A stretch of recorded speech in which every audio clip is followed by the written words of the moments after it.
When I think of Stephen King, I'm reminded of all the movies I've seen as a kid. Shawshank Redemption, The Shining, or the book It.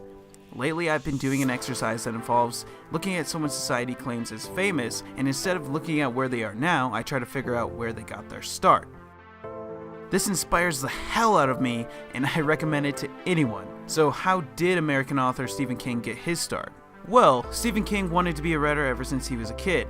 He even wrote in his high school newspaper. After graduating from college, he worked as a teacher while establishing himself as a writer.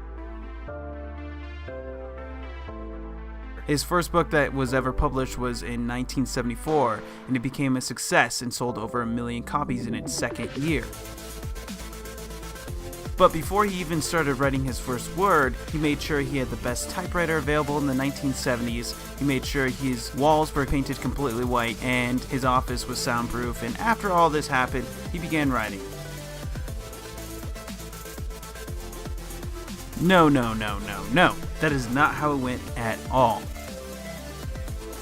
Truth is, Stephen King didn't care at all what he had before he started writing. He just knew he wanted to write and started writing. He barely had the essentials even to write. He was poor, living in a double-wide trailer. His office was a makeshift desk in the laundry room between the washer and dryer. He didn't even have a typewriter himself. He borrowed one from his wife Tabby. Could this be the only reason he married her? My guess? Maybe. Every night King locked himself in the laundry room to write. As he wrote, his wife Tabby was close by changing diapers and banging pots and pans in the kitchen. He still sat down every night and did the work. In 1973, King wrote Carrie, which he threw away at first, but later became King's first published novel on April 5, 1974. The hardback version sold 13,000 copies. The paperback version, which was released a year later, sold over 1 million copies.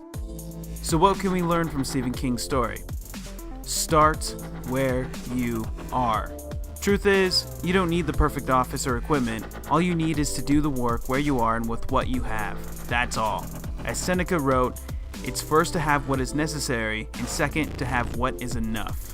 If you can't do the work now, you most likely won't be able to do the work with all the greatest upgrades. Just imagine if Stephen King waited to start writing. Would he still be where he is at now?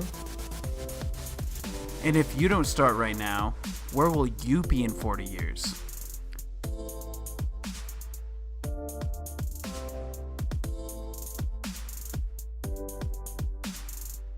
So don't wait any longer, start where you are.